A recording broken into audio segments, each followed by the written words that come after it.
এর আগের ভিডিওতে আপনারা জানতে পেরেছেন রোজার সংজ্ঞা, রোজা কাকে বলে। আজকে আলোচনা করব দীর্ঘ 1 মাস রোজা রাখলে শরীরে কি কি পরিবর্তন ঘটে। এটা দুটো পার্টে আলোচনা হবে। আজ প্রথম পার্ট, রোজা মানুষকে রোগ মুক্ত করার জন্য আল্লাহর একটা নিয়ামত।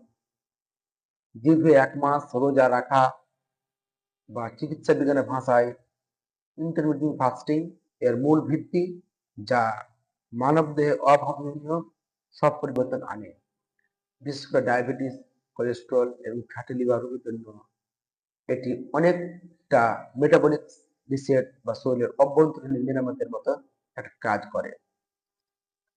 প্রথমত হচ্ছে অটোফেজি।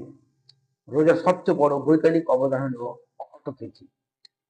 যখন শরীর দীর্ঘ সময় খাবার পায় না, তখন শরীরের যে কোষগুলো নিজের ভিতরে থাকা ক্ষতিগ্রস্ত যে কোষ থাকে বা মৃত প্রোটিন বা অর্গানগুলো পরিষ্কার করতে শুরু করে। এটি অনেকটা শরীরের সেলুলার ক্লিনিক বা ডাস্টবিন পরিষ্কার করার মতন কাজ করে, যা ক্যান্সার প্রতিরোধ বা বার্ধক্য রোধে সহায়তা করে। দ্বিতীয়, ইনসুলিন সেন্সিটিভিটি বৃদ্ধি। ডায়াবেটিস রোগীর জন্য এটি অত্যন্ত গুরুত্বপূর্ণ। 1 মাস রোজা রাখলে শরীরের কোষগুলি ইনসুলিনের প্রতি অধিক সংবেদনশীল হয়ে ওঠে। রক্তের শর্করা গড় মাত্রা HbA1c উল্লেখযোগ্যভাবে কমে আসে। প্যানক্রিয়াস বা অগ্ন্যাশয় বিশ্রাম পায়, ফলে ইনসুলিনের নিঃসরণ প্রক্রিয়া পুনর্গঠিত হয়। তাহলে আপনারা জানতে পারলেন রোজা রাখার ফলে শরীরের কি কি পরিবর্তন ঘটে।